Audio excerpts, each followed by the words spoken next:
ये बढ़ते हैं मार्केट आउटलुक और बजट उम्मीदों पर बात करते हैं। हमारे साथ हीलियोस इंडिया के सीईओ दिनशॉ ईरानी जुड़े हैं। दिनशॉ जी, गुड मॉर्निंग। काफ़ी मार्केट ने पेन झेला है, 2-3 दिन से अच्छी रिकवरी दिख रही है।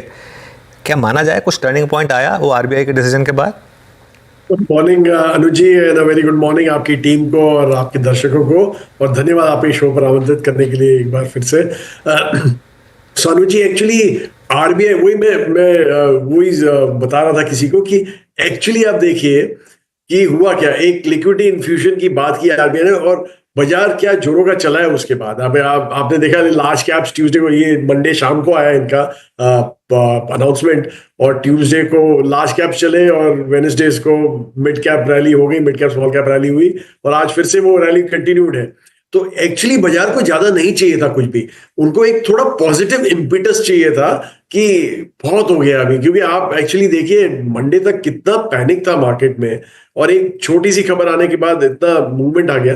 तो इट वाज ऑब्वियस कि एक at least in the large cap space fundamentally एक स्क्रीमिंग बायस जो निकल रहे थे, क्योंकि आपका जो पी था ऑलरेडी 18 टाइम्स फॉरवर्ड अर्निंग हो गया था, करेक्शन 12-13% हो गए थे लार्ज कैप इंडाइसेस में। तो इट वाज ऑब्वियस कि वहां से टर्न थोड़ा एक्सपेक्टेड है, लेकिन मैं ये नहीं कह रहा कि रैली बिल्ड इन हो गई है। अभी भी काफी पड़ाव है हमारे सामने जो हमें क्लियर करने हैं। जैसे ये जो बजट है, बजट में एक और थोड़ा, जो फाइनेंस मिनिस्टर थोड़ा एक और पुश दें कंजम्पशन को, तो बड़ा ही पॉजिटिव लेगा मार्केट। पर हमें लगता नहीं कि आज की तारीख में इतना गवर्नमेंट के पास असला है इन टर्म्स ऑफ एक्सपेंडिचर आज की तारीख में, तो इसलिए maybe will talk about that letter. But the fact is के यहां से एक तो डिमांड पिकअप होना चाहिए टू सस्टेन दिस रैली, जो हमें लग नहीं रहा आज की तारीख में। हमें लग रहा है कि अभी भी डिमांड में थोड़ा पुशबैक है यहाँ पे, तो इसलिए हमें लग रहा है कि ये रैली जो आपने देखी है ऐसे ही रहेगा पूरा मार्केट, एक फ्लैट लाइन जैसा रहेगा unless some trend catches on. तो अब इस समय जो सबसे ज़्यादा डैमेज हुआ है लोगों का वो पोर्टफोलियोज में हुआ है दिनशॉ जी। खासतौर से ये महीना काफ़ी ब्रूटल रहा है। हमने देखा था काफ़ी index, real estate index for example 19% गिर गया था। मिड कैप स्मॉल कैप तो 12-13% गिर गया था एक महीने में। यहाँ पर क्या कुछ रिपेयरिंग होगी, या फिर जो बड़े डैमेजेस हुए हैं वो आपको लग रहा है कि शायद रिकवरी में भी ना सस्टेनेबल हो, मतलब ना रिकवरी देखने को मिले उतनी? एक्चुअली अनुज जी, हमने तो एक और एक्सरसाइज की थी। हमने देखा था कि पीक टू बॉटम जो फॉल हुआ है इंडाइसेस में, उसमें मीडियन करेक्शन कितना था स्टॉक का, not average but median correction. तो आप अगर जो देखें उसमें मिड कैप में मीडियन करेक्शन कुछ 29% के आसपास बन रहा था, जबकि जो इंडेक्स गिरा था वो 17%, शायद 16 या 17% गिरा था, मेरे को खास याद नहीं है, पर मैं मंडे तक की बात कर रहा हूँ जो बॉटम हुआ था मंडे तक का। तो उसमें आप सोचिए कि जब 29% मीडियन करेक्शन है, तो कोई कोई स्टॉक तो कोई 40-45% गिरे होंगे, कहीं 50% के आसपास गिरे होंगे। तो ये सब में हमें वही आइडिया वही था कि जरा ढूंढिए कि कहाँ पे आपको वैल्यू दिख रहा है। तो पॉकेट्स में काफी मोटा करे, इनफैक्ट स्मॉल कैप में तो करेक्शन 32% के आसपास था मीडियन करेक्शन, तो वहां तो 50-55% की बात हो रही थी जो स्टॉक्स गिरे हैं वहां पे। तो इट्स ऑब्वियस कि यहाँ पे आपको एक पॉकेट्स दिखेंगे वैल्यू के, और इसीलिए हमें लग रहा है कि ये जो बाजार है ना आज की तारीख में अनुज जी, एक ऐसा मार्केट है कि आपको अल्फा जनरेशन के लिए बेस्ट टाइम जो कहते हैं वो ये टाइम का है। आप अपने स्टॉक्स लीजिए, इत्मीनान से लीजिए, कोई आपको प्राइस मूवमेंट ज्यादा दिखना नहीं, देखते नहीं आप दिन में, और आप ढूंढ के लीजिए कि आपके फंडामेंटली कौन से स्ट्रांग है, ग्रोथ कहाँ आपको दिख रही है, वो विद द फंडामेंटल्स और पीज उनके रीजनेबल है। तो वो सब स्टॉक अगर जो आप ये टाइम में पिक करेंगे तो इसलिए बहुत ही बेहतरीन रहेगा आपके लिए आगे चल के, आपके पोर्टफोलियो के लिए। इनफैक्ट हमारे इन्वेस्टर्स को हमेशा यही बोलते हैं कि यही टाइम होता है जब आपको अपने सिप बरकरार रखने चाहिए, उल्टा कैंसिल नहीं करनी चाहिए पैनिक में, क्योंकि ये बॉटम में ही जो होता है एवरेजिंग में आपके returns will pick up quite appreciably. Dinshaw ji नमस्कार, वीरेंद्र बोल रहा हूँ। ये लोगों के सिप्स को आपने यूटिलाइज कहाँ किया है इस डिप में? जी, हम एक्चुअली यूटिलाइज करते ही रहते हैं। अच्छा सवाल पूछा आपने, सिप को टाइम कर दिया हमारे पिक से।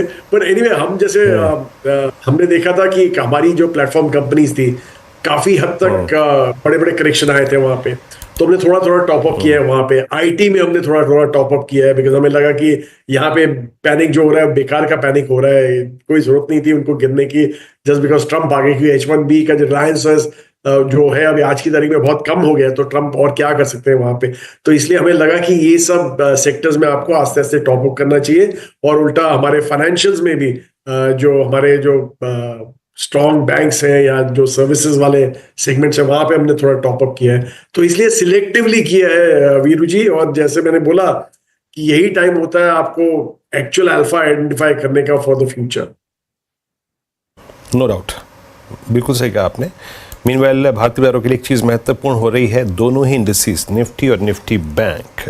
निफ्टी दिखाइए डे हाई पर, इसका जो 20 डेमा है वो प्लेस्ड है, निफ्टी का याद रखिएगा 307 पे, हम उस पर हैं ऑलमोस्ट। और निफ्टी बैंक का 20 डेमा है, एक सेकेंड, करीब करीब 269 के क्लस्टर में, ये भी वहीं पर ही है। तो दोनों इंडेक्स अपने 20 डेमा को, जो कि दिशा परिवर्तन के लिहाज से बहुत क्रिटिकल एवरेज होते हैं, स्ट्राइक करते हुए। अच्छा, ये दिनशॉ जी, सबसे बड़ा प्राइस डैमेज हुआ था एफएमसीजी में और कल तक भी हुआ। अब थोड़ी बहुत स्टेबिलिटी आ रही है इन इंडिविजुअल काउंटर्स में। इंडेक्स तो अभी भी अगर आप देखें कोलैप्स हो रहा है। ये टेक स्लैब्स में थोड़ी छूट देकर लोअर टेक स्लैब्स में क्या डिमांड पुश करने का एक विकल्प जो वित्त मंत्री के पास है, वो क्या वो यूज़ करेंगे? इसका क्या है, आपको लगता है क्या? और एफएमसीजी को आप लोगों ने कुछ इंक्लूड किया है क्या अपने पोर्टफोलियो में, या एवरेज आउट किया है क्या? जी नहीं, हमारे पोर्टफोलियो में एफएमसीजी शायद ही आपको दिखे, पर एक आध स्टॉक आपको मिल जाएगा जो रूरल फोकस था, तो उसके चलते। नहीं तो हमें इतना कोई कंफर्ट नहीं है एफएमसीजी आज की तारीख में भी। और एक्चुअली आप देखें जो कंजम्पशन डैमेज हुआ है वो सिर्फ एफएमसीजी में ही नहीं हुआ। एफएमसीजी का तो डैमेज स्टार्टेड जब रूरल का डिमांड स्लो डाउन हुआ था तब से चालू हुआ था, लेकिन जो एक्चुअल डैमेज हुआ था वो डिस्क्रिशनरी स्पेंड में हुआ है। हाई टिकट, बिग टिकट जो डिस्क्रिशनरी स्पेंड है वहां पे काफी डैमेज हुआ है। तो मुझे लगता है कि एक बार ये इम्पिटस मिलेगा, और एक्चुअली देना भी चाहिए, क्योंकि मार्केट, जैसे मैंने बोला कि उनको बहुत ही छोटी छोटी चीजें चाहिए होती है। और अगर जो ये बजट में थोड़ा टैक्स स्लैब कम कर दिए या रेट्स कम कर दिए, सॉरी, और स्लैब्स बढ़ा दिए, तो I think that will be a very big positive, not only for consumption but बाजार का सेंटिमेंट इंप्रूव करने के लिए बहुत बढ़िया वो होगा, आपका इम्पिटस होगा वहां पे। तो इसलिए हमें लग रहा है कि एफएमसीजी को छोड़ के आपको काफी और ऐसे अच्छे सेक्टर मिल जाएंगे जहां पे ये बेटर यूटिलाइज हो सकता है the positive sentiment then FMCG. कि एफएमसीजी का आज की तारीख में भी आप देखिए ग्रोथ रेट, कोलैप्स तो हो ही गए थे, पर बेस्ट ईयर ग्रोथ रेट भी आपके हाई सिंगल डिजिट से लो डबल डिजिट, मतलब 9 से 11 के बीच में होते थे अर्निंग ग्रोथ रेट। और पीज तो आपने देख ही लिए थे कि 60-70 के पी हो गए थे, जो अभी अभी 50 के आसपास आ गए हैं, which is still very expanded according to us. इसलिए हमें यहाँ पे ज्यादा बेट नहीं दिख रहे हैं। वाइल मार्केट निफ्टी 2300 के पार गया इंट्राडे में, और बैंक निफ्टी में भी 100 पॉइंट की रैली आई। अच्छे मूव्स आ रहे हैं यहाँ पर।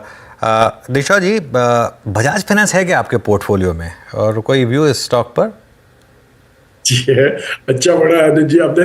तो एनीवे बजाज फाइनेंस में पसंद आया था क्योंकि उनके जो ये क्वार्टर के पहले नहीं, हमने एक्चुअली लास्ट मंथ ही डाल दिया था बजाज फाइनेंस, क्योंकि हमें वहां पे यही लग रहा था कि वैल्यूएशन एक्चुअली हमारे पास पहले से था, लेकिन हमने बेच दिया था बीच में क्योंकि वैल्यूएशन काफी स्ट्रेच हो गए थे और हमें लग रहा था ग्रोथ रेट कंजम्पशन के चलते नीचे आएंगे। पर जैसे ही थोड़ा पिकअप हुआ रूरल कंजम्पशन में, हमने कहा कि ये स्टॉक एक है वो है जो अक्रॉस सेक्टर स्प्रेड हुआ पड़ा है, और कंजम्पशन प्ले में तो मतलब कंज्यूमर फाइनेंसिंग में ये सबसे बहुत ही औंधा कंपनी है। और एक्चुअली जो करेक्शन आया था वो मेनली आया था कि बिग कंग्लोमरेट ने अपने फाइनेंस कंपनी चालू की थी, तो उसके चलते काफी प्रेशर गिरा था उनके ऊपर। पर हमने रियलाइज किया कि यहाँ पे थोड़ा डेंट करना थोड़ा मुश्किल रहेगा, और इसलिए जैसे ही वैल्यूएशन हमें दिखे हमने ऐड किया। इनफैक्ट रिजल्ट बहुत ही उम्दा थे उनके, और हमने थोड़ा टॉपअप भी किया था उसके पहले थोड़ा, क्योंकि हमें लग रहा था कि ये करेक्शन में जो गिरा है वो जायज नहीं था उसके लिए। तो इसलिए काफी अच्छी क्वांटिटी है और काफी खुश है हम इस काउंटर से। बिल्कुल ऋषा जी, बहुत बहुत शुक्रिया आज हमारे साथ जुड़ने के लिए। थोड़ा आज समय की कमी है, इसके लिए इस चर्चा को हम यही विराम देंगे। Thank you so much.